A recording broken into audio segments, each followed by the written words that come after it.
A single word. Halt. That's all it took to stop the most unstoppable army in the world. Not an enemy ambush, not a retreat, a piece of paper. Between 1940 and 1945, the fate of the Second World War was shaped by 5 fatal commands.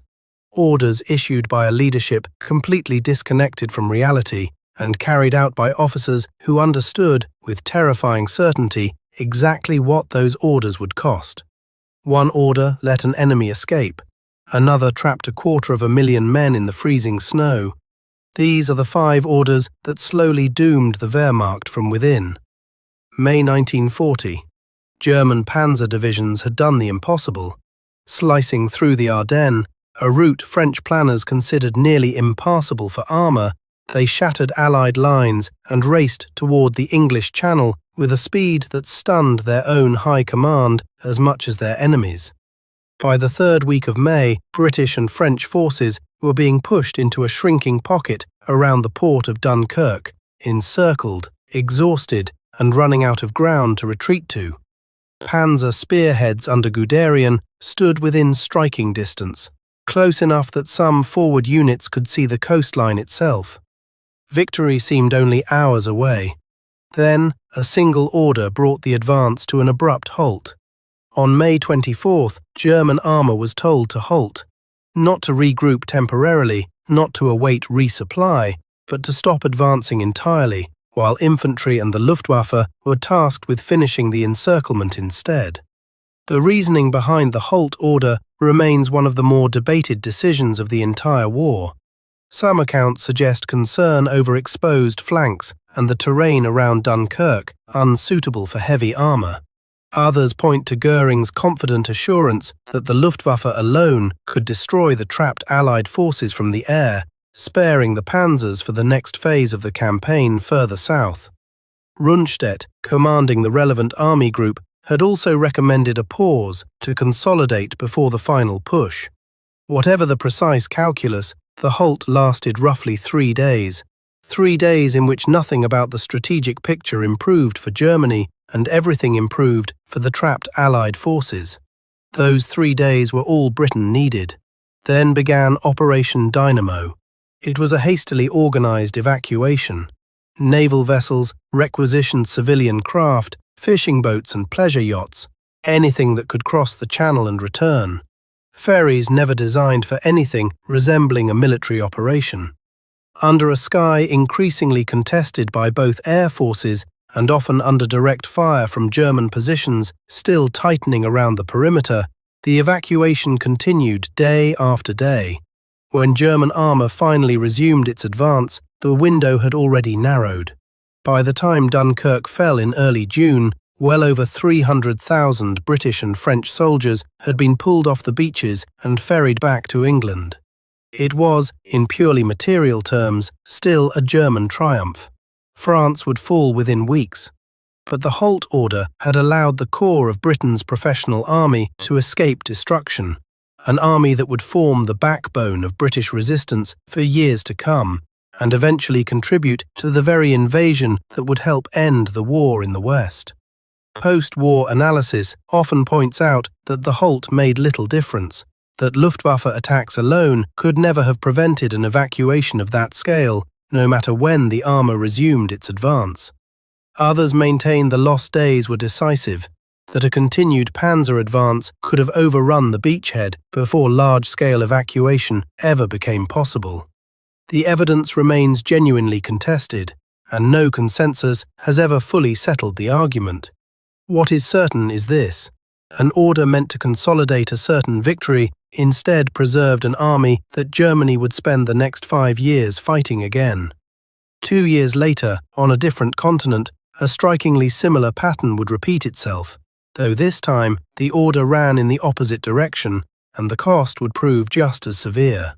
By the autumn of 1942, Rommel's Africa Corps had spent months locked in a punishing back-and-forth campaign across the North African desert, a theatre defined as much by logistics as by combat.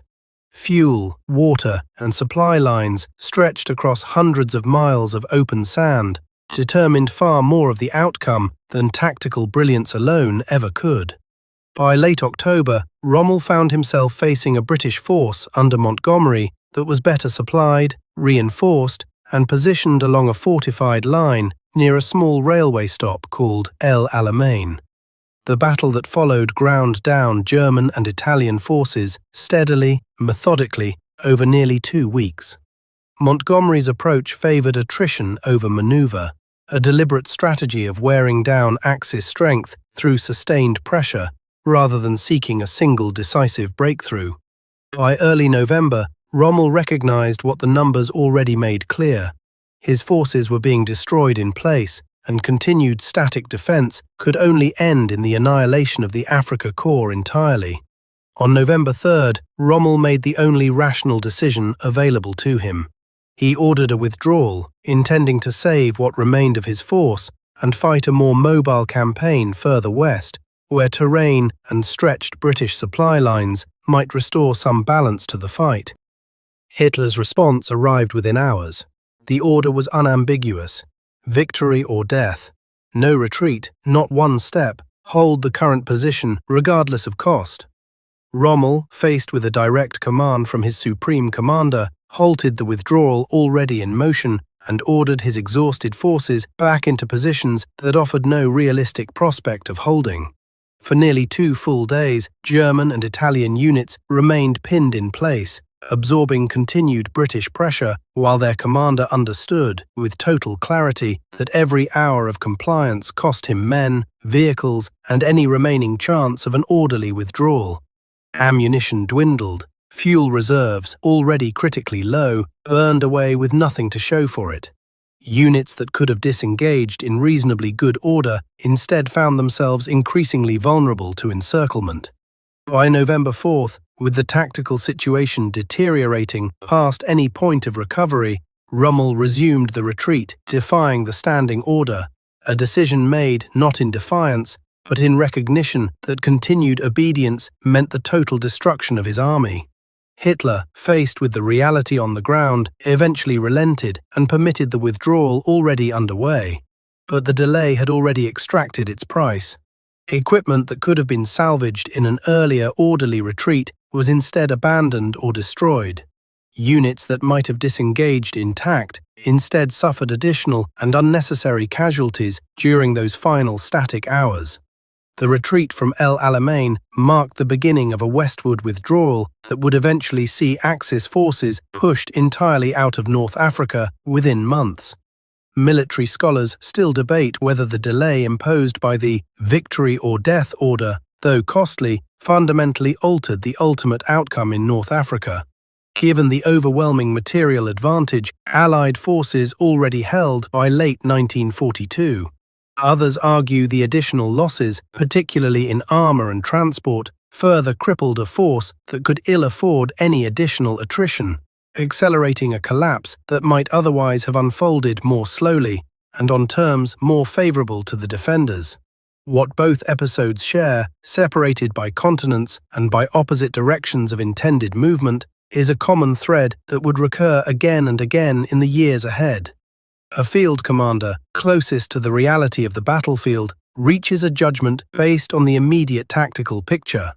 A directive arrives from far outside that reality, shaped by considerations of prestige, ideology, or a conviction that willpower could substitute for material limitation. And in the gap between those two judgments, soldiers pay the price. Dunkirk cost Germany an opportunity that could never be recovered. An enemy army preserved to fight another day. El Alamein cost Germany men and equipment that could never be replaced, in a theatre already slipping beyond any hope of German victory. Neither order, on its own, determined the outcome of the war, but each one narrowed the margins further at moments when margins were already thin. The next order would carry consequences on a scale beyond anything North Africa or the French coast had witnessed. A single command that would trap an entire army, 250,000 strong, inside the ruins of a city on the Volga, with no possibility of the retreat that might have saved it. By late 1942, the pattern that had cost Germany dearly at Dunkirk and El Alamein was about to repeat itself on a scale that would dwarf both. This time, the order would not merely delay a retreat or trade tactical ground, it would trap and destroy an entire field army, and in doing so, break something in the German war effort that no subsequent victory would ever fully repair. The city was Stalingrad. The order was simple, and it was absolute. Hold, irrespective of the cost, despite the tactical picture, ignoring what the men on the ground could see with their own eyes. By late November 1942, the Soviet counteroffensive, Operation Uranus, had accomplished what German intelligence had failed to anticipate. The flanks north and south of Stalingrad, held by Romanian and Axis Allied divisions, collapsed within days under concentrated Soviet armor. Within a week, the German 6th Army, along with elements of the 4th Panzer Army, found itself completely surrounded. Roughly 250,000 men, encircled in a pocket of ruined factories and shattered apartment blocks, cut off from the rest of the German front. General Friedrich Paulus understood the mathematics immediately. The encirclement was fresh. Soviet forces had not yet had time to fully consolidate the ring around the pocket. A coordinated breakout launched quickly, while the 6th Army still retained its heavy equipment, fuel reserves, and organizational cohesion, offered a genuine chance of reuniting with German lines to the west. Paulus requested authorization. Hitler's order arrived without ambiguity. No breakout. The 6th Army would hold its current positions.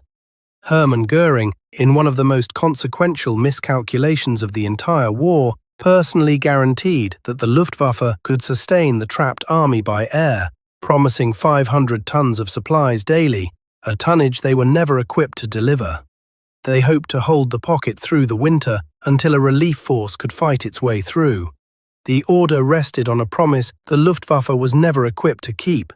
The daily tonnage required to sustain 250,000 men, even at minimal rations, far exceeded what available transport aircraft could realistically deliver, particularly once winter weather and increasingly effective Soviet anti-aircraft defenses began taking a steady toll on the airlift itself.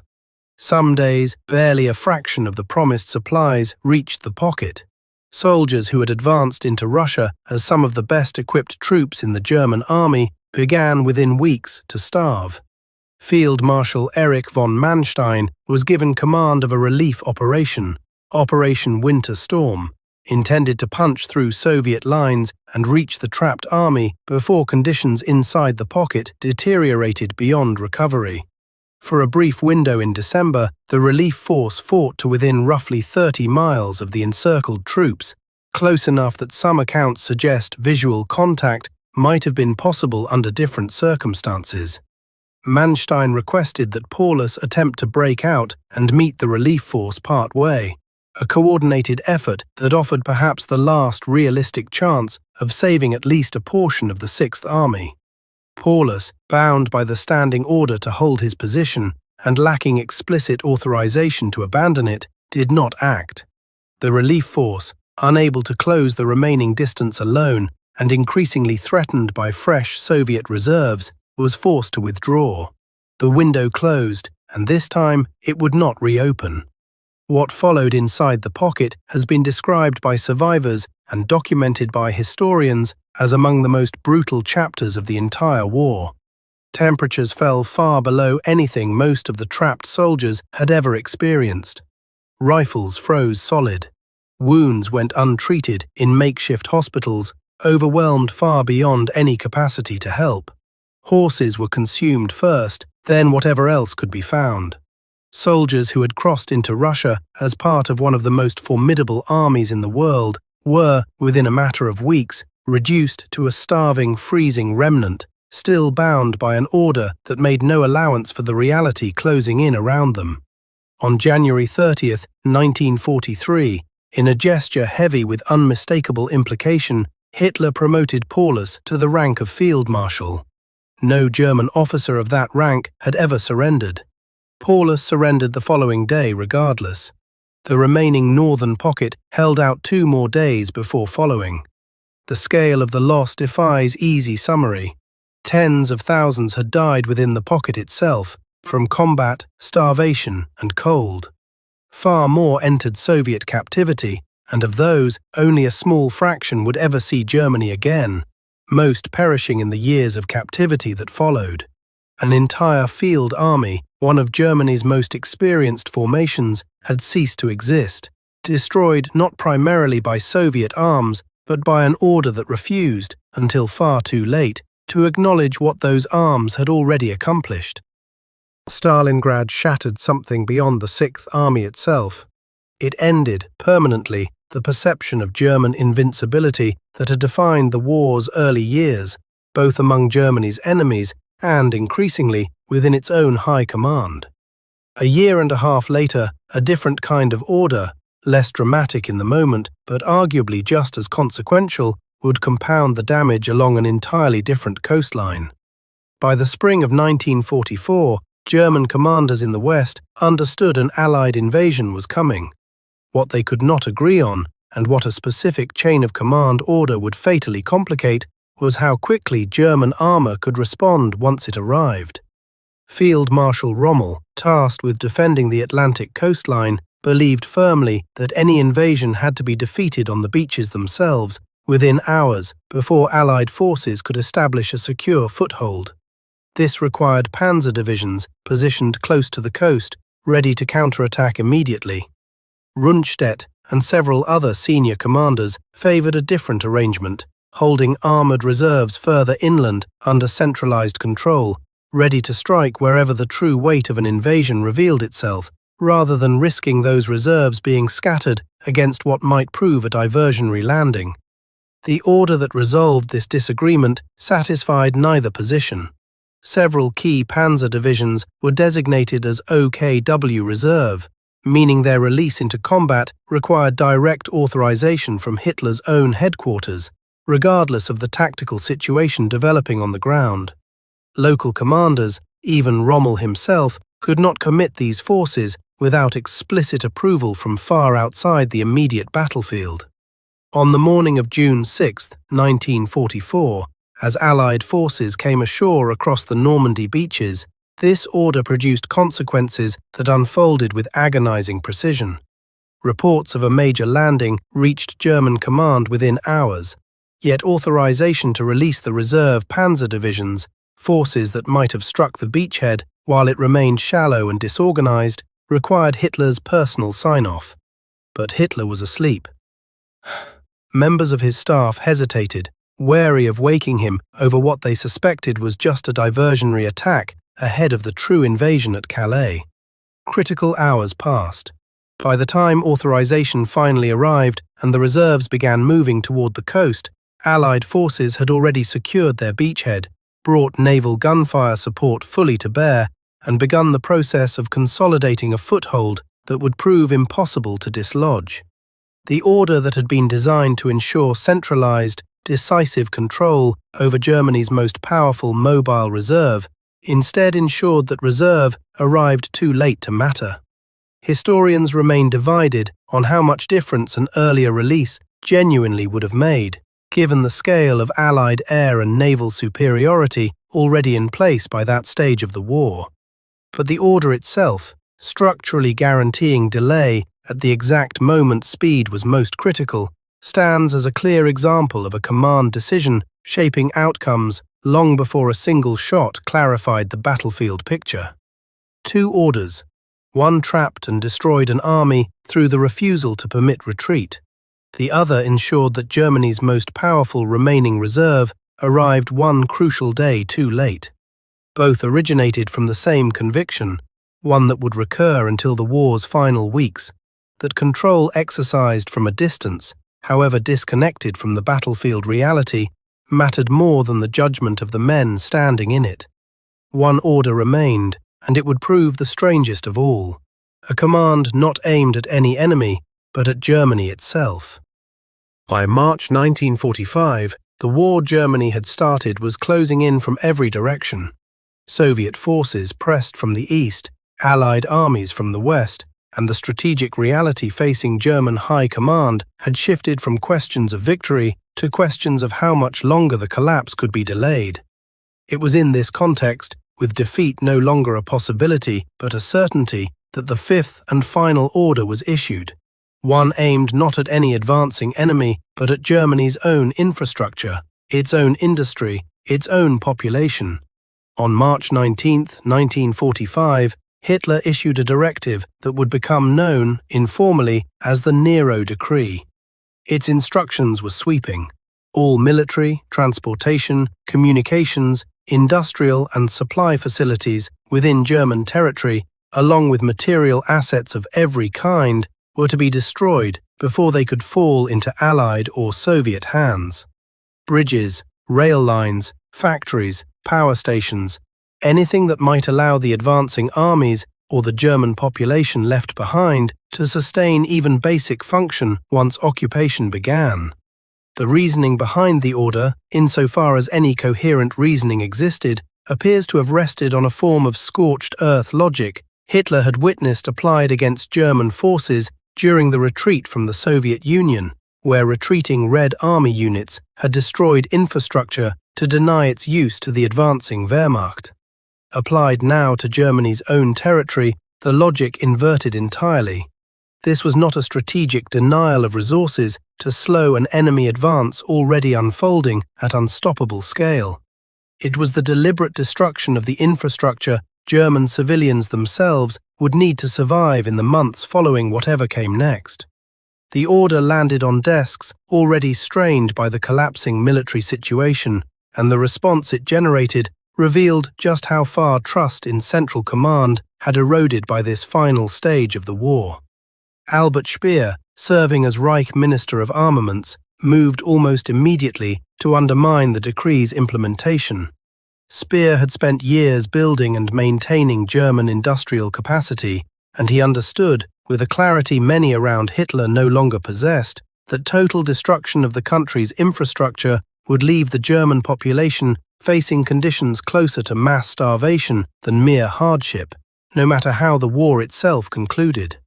He therefore travelled directly to regional commanders and industrial administrators, urging them to quietly disregard the decree. Sometimes he appealed to their common sense, other times he used carefully worded technical arguments to disguise outright non-compliance. Many local commanders and officials, increasingly aware that the war's outcome was no longer in question, found themselves receptive to this kind of quiet resistance. Some destroyed far less than instructed.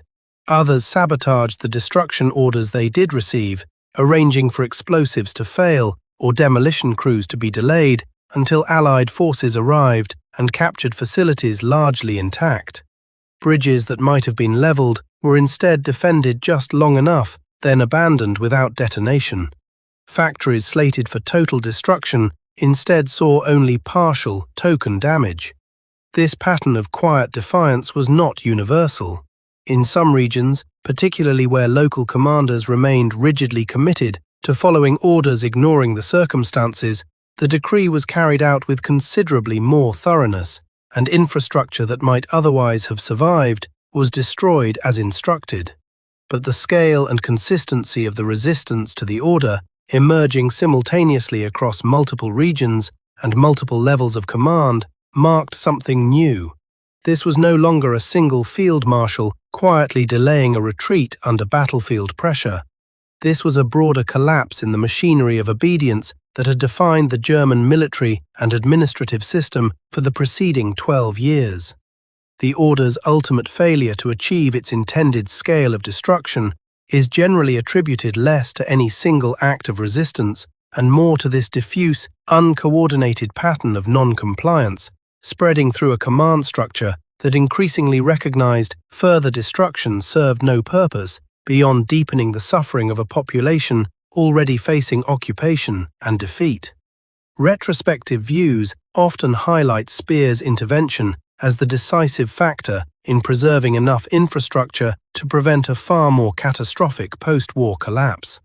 Others argue the order was, in practical terms, already unenforceable by that stage of the war, regardless of any individual's efforts, given the sheer speed of the Allied and Soviet advances and the breakdown of reliable communication between Berlin and outlying regions. What remains clear, regardless of which interpretation carries more weight, is the order's significance as a final data point in a pattern that had recurred throughout the war. 4 times before, commands issued from far outside the immediate reality of the battlefield had overridden the judgment of those closest to the consequences, at Dunkirk, at El Alamein, at Stalingrad, and along the Normandy coast. Each time, the gap between distant command and battlefield reality had cost Germany dearly, whether in an army preserved to fight again, equipment and lives lost to unnecessary delay, an entire field army destroyed, or a critical reserve committed one day too late. The Nero decree marked something different. By March 1945, the gap between command and reality had grown so wide that command itself began to lose its grip entirely. Orders were issued, they were not obeyed, and in that breakdown, perhaps as much as in any single battlefield defeat, lies a final measure of how completely the machinery of the Wehrmacht and the state that directed it had come apart by the war's final weeks. 5 orders, issued across 5 years and across every theatre in which Germany fought. A halt outside Dunkirk that let an army survive to fight another day. A refusal to retreat at El Alamein that bled men and equipment already impossible to replace. A command to hold Stalingrad that destroyed an entire field army through starvation and cold rather than direct defeat. A chain of authorization at Normandy that delayed Germany's most powerful reserve until the moment it might have mattered had already passed. And a final decree, aimed inward rather than outward, that revealed just how far the system built to enforce absolute obedience had, by the war's last weeks, ceased to function at all. None of these orders alone determined the outcome of the war. Germany's defeat was shaped by economic scale, industrial capacity, and manpower reserves that no single command could have overcome, no matter how it was issued. But each order narrowed the margins at moments when margins were already thin, and together they trace a pattern rarely visible in the broad strokes of military history. A war increasingly directed not by the judgment of the men fighting it, but by conviction, distance, and a refusal to let battlefield reality shape decisions made far from any battlefield at all.